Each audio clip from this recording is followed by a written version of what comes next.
downhill, Cameron.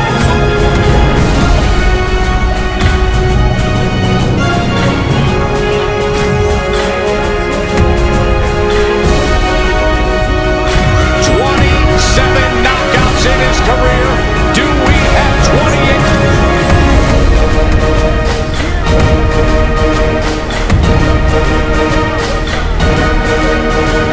Welcome to the motherfucking relay. We're covering today's top boxing news. Ow! Okay, start with this. Per an order from the WBO, the newly crowned super lightweight undisputed champion Chantel Cameron of the United Kingdom has been formally ordered to face former two-time WBO super lightweight champion of Greece, Christina Linardatou.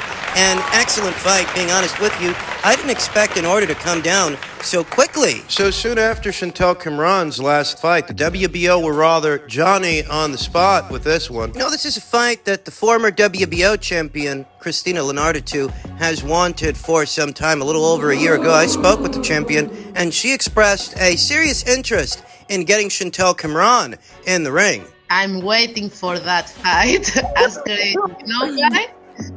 Because I believe that fight is going to be a hell of a fight. It's going to be a good fight because I like Chantel Cameron. And I want to fight people that I like her style. I like how she fights. She's strong. She doesn't give up. And she have different options, you know? Because I actually spoke to Christina. She really wants, she likes you. Like, she's like, yo, I like Chantel. I really want to fight her because she come to fight. I think me and Christina would make a very good fight. I've seen her and I rate her a lot. She's strong, she comes forward. Like that's an exciting fight for me. Like that's a fight that I want. But obviously I can't be overlooking Melissa at the moment. Especially the fact that apparently I'm scared and I'm pulling out fights when I'm scared. So I'm having to well, you know, there's obstacles in life, and if you ever get over being afraid of Melissa, because apparently you're afraid.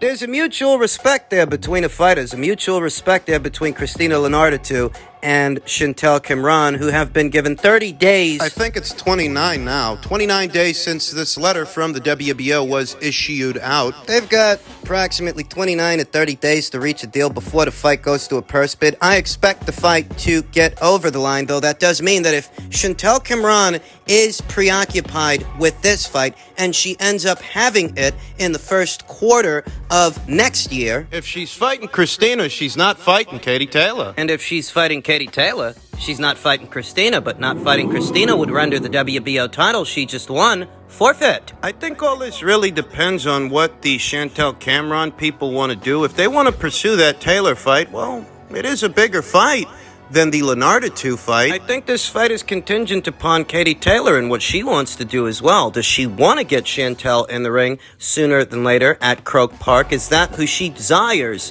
to be her dance partner? It's a lot of moving parts in association with this thing, though. Chantel Cameron versus Christina Linardatou as a fight. That's no booby prize. That's an even better fight than Chantel's last fight with reigning undisputed welterweight champion Jessica McCaskill. It's the same dichotomy with some slight nuances and differences. Stylistically, it's a similar fight to the McCaskill fight, similar in the sense that Christina Linardatou, like Jessica McCaskill, she's a mid-range to inside fighter. She's a pressure fighter, but her pressure isn't as constant, as consistent as Jessica McCaskill's pressure, the relentless pace that she sets. Once Jessica McCaskill takes a step forward, she seldom ever takes a step back, whereas Christina Linardatou and her movements, they are a little bit more refined, a little bit more coordinated. Coming in at a slight crouch, bending at the waist, bending at the knees, slipping straight punches from the outside coming in order to close the gap and get off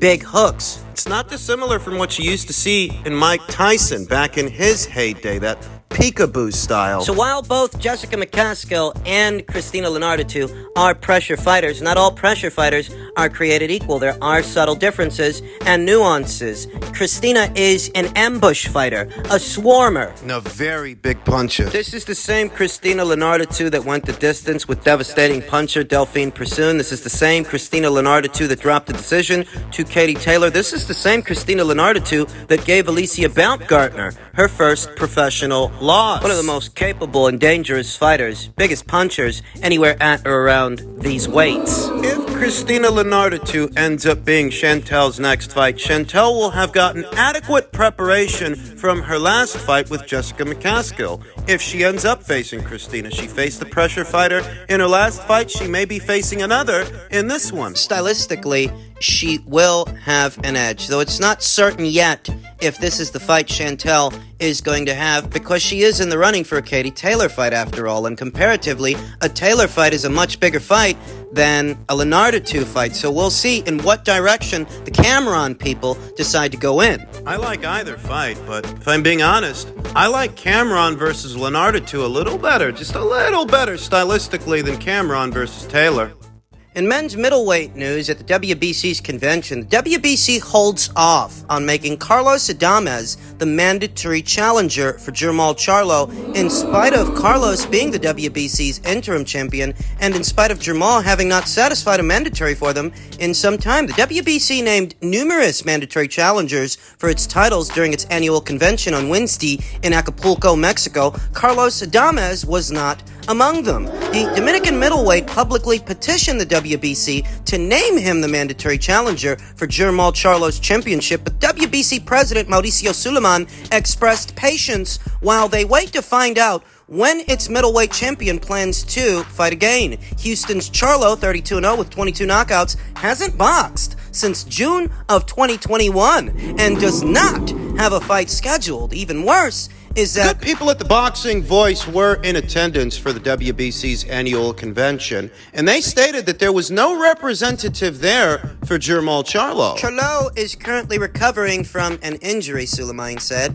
That is why the WBC ordered the interim championship. We will assess what is the status of Jermall, and in the meantime, Carlos Adames is free to defend the interim championship, so there is no issue. Once we understand the situation of Charlo, we will assess the division. Now, how could this much time have passed between Charlo's last fight and now, and the WBC still don't know what's going on with this guy? They still don't know what the prognosis of his injury is, the recovery time. How could this much time have passed and they still don't know what the situation with this guy is? They still don't know what the state of him is. He doesn't even have a fight booked. It's been well over a year since he last fought, since he last defended the title. It's been, 17, going on 18 months? They're enabling him to hold up the division. This is why the middleweight division has stagnated the last 3 or 4 years. The 32-year-old Charlo withdrew from his last fight with Poland's Maciej Suliecki, 30 wins, 2 losses with 11 knockouts, which was scheduled for June 18th at the Toyota Center in Houston. Charlo reportedly sustained a back injury while training, but BoxingScene.com has been informed that Charlo has recovered from that injury and has been tending to personal matters. Charlo hasn't fought since he unanimously outpointed Mexico's Juan Macias Montiel in a 12-rounder that took place 16 months ago at the Toyota Center. Charlo's lengthy layoff caused the WBC to order an interim championship fight between Juan Macias Montiel and Carlos Adames. You wonder why the middleweight division ain't what it used to be. You wonder why what's otherwise one of the glamour weights historically in this sport has stagnated. I remember when matchroom impresario Eddie Hearn offered Jermall Charlo something like $7 million to come over to their side and box Demetrius Andrade, then WBO champion, in a unification match for an estimated $7 million. And they spat on that offer. Eddie Hearn, Demetrius Andrade himself, then offered to come over to their side of things. And once again, the Charlo people, Tom Brown specifically, of TGB Promotions, he wasn't receptive to that idea either. So in a nutshell, you don't want to send Charlo to them, and you don't want to pay for Demetrius to come to you, i.e., you don't want to fight. You didn't want to unify. Guys like Jermall Charlo are a big part of the reason today's middleweight division is stagnating. The 28-year-old Adames apparently will attempt at least one defense of his WBC interim championship before the WBC will consider ordering a Charlo-Adames match. Charlo and Adames are both affiliated with Al Haymon's Premier Boxing Champions, therefore their fight shouldn't be complicated to make. Mexico's own Haymon Munguia figures to be the WBC's #1 ranked middleweight when its new ratings are released. So in a nutshell, it could be close to 2 years before Jermall Charlo's next fight. His next fight may not even be against Carlos Adames. A lot of fucking good it does Carlos being on that side of the street. A lot of fucking good it does him. We don't know exactly when Jermall is going to return. We don't. But whenever he does, it may not even be Carlos he faces because the WBC isn't ordering the fight between them. Haymon Munguia is ranked second in the WBC's current rankings, which were released the day before Adames defeated Montiel. Adames was ranked first at that point, but he won't be listed as a contender in its new ratings because he has since won its interim championship. Haymon Munguia turned down an opportunity in March to fight Adames in a WBC eliminator. Tijuana's Munguia, 26, is scheduled to square off against Argentina's Gonzalo Gaston Correa in a 10-rounder. Yet another guy who's contributing to today's stagnant middleweight division. Haymon Munguia doesn't want to fight anybody, the same as Jamal. Carlos Adames, he's a PBC fighter, the same as Jamal Charlo, though it doesn't seem to matter, doesn't seem to be making a difference. He can't seem to get that guy in the ring. At the same time, him being a PBC fighter, if only he had the autonomy to go to another platform, box on another promotional banner in order to fight a decent-sized fight of his own. But he doesn't have that autonomy. Most PBC fighters, if not all of them,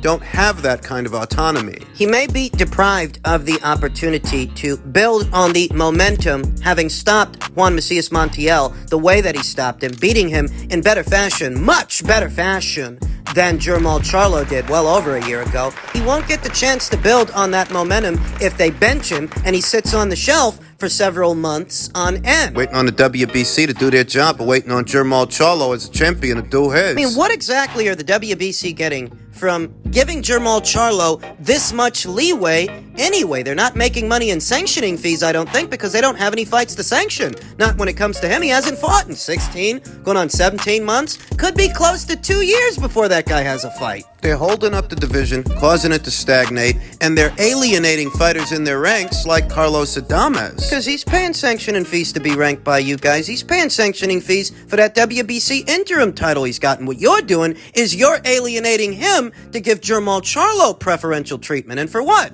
If the guy's injured, then just label him a champion in recess and elevate Carlos Adames to full champion status. That's all you gotta do. And if Jamal Charlo wants his belt back, let him go see that guy, because in so many words, he's got to fight him anyway. He's WBC interim champion right now. Yet another series of unproductive events by way of the WBC at 160 pounds.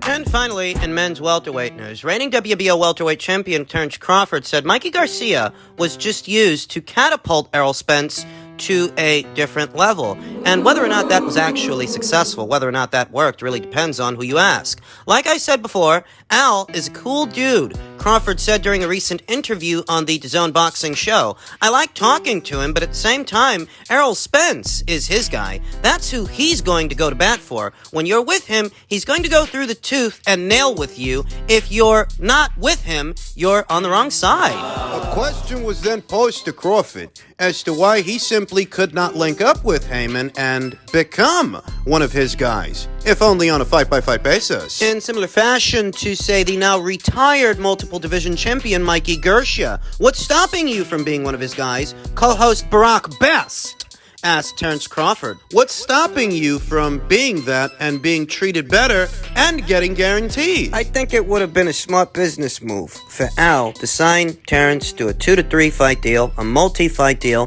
that could see him having at least 2 to 3 box office fights by way of the PBC, one against Errol Spence Jr., and if he emerges the victor, I don't know, maybe you do a rematch, or maybe you have Terence move up in weight to take on the junior middleweight division's undisputed champion, Jamal Charlo, provided he is successful against Tim Tszyu early next year. Those are 2 genuine box office fights. Listen, the onus to offer Crawford that kind of a deal is on Al. I've no knowledge of Al Haymon offering Terence Crawford such a deal. Terence Crawford, who responded by saying that he feels Garcia was simply used by Haymon as fodder for Errol Spence, and is evidence to Crawford that Garcia was not properly looked after. In 2019, Garcia valiantly moved up a few divisions to face Spence in a welterweight match at AT&T Stadium in Arlington, Texas. But the intriguing contest was hardly competitive, with Spence outboxing the much smaller Garcia with ease, over 12 rounds. That was Garcia's last fight with the PBC. He finished out his career with 2 fights with a rival outfit, Eddie Hearn's Matchroom, including his last fight, the Sandor Martin fight of October last year. When you look at Mikey Garcia, Mikey was never his guy, Crawford explained.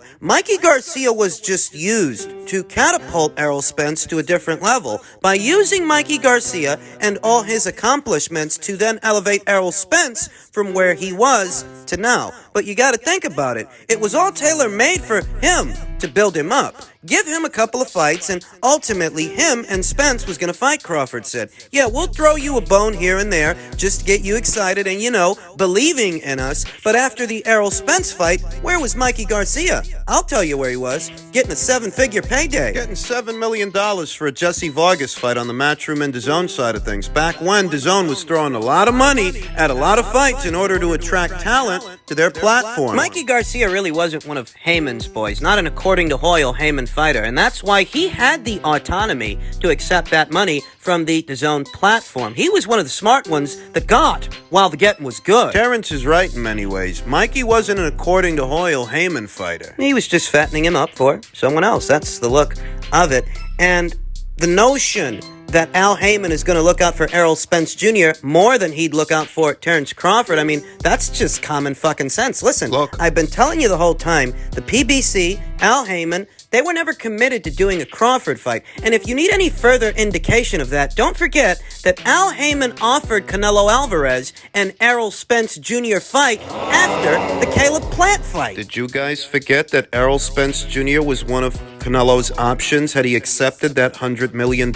So how could it have been Al's intention to get the Crawford fight over the line when you were willing to sacrifice Errol Spence Jr. to Canelo Alvarez just to keep him on board? Terrence was quoted as saying, "It's obviously not my fault why the fight hasn't happened." And I believe him. Between Al Haymon offering Canelo Alvarez the head of Errol Spence Jr. on a platter so he could keep him on board, Tim Smith's quotes from earlier this year that he didn't think people would buy Crawford versus Spence. He thought people would steal it, that it wouldn't do well at the box office. And the more recent revelations, the more recent news, that Terrence wasn't even guaranteed any money for the Spence fight. It's obvious Al didn't want to do this thing. So when Crawford says it's obviously not his fault, yeah, I believe him, because it's obvious Al wasn't trying to make this fight. What, Al Haymon's so committed to doing a Crawford fight he's willing to feed Spence to Canelo? Wake up and smell a coffee, you fucking bozo. What's it gonna take?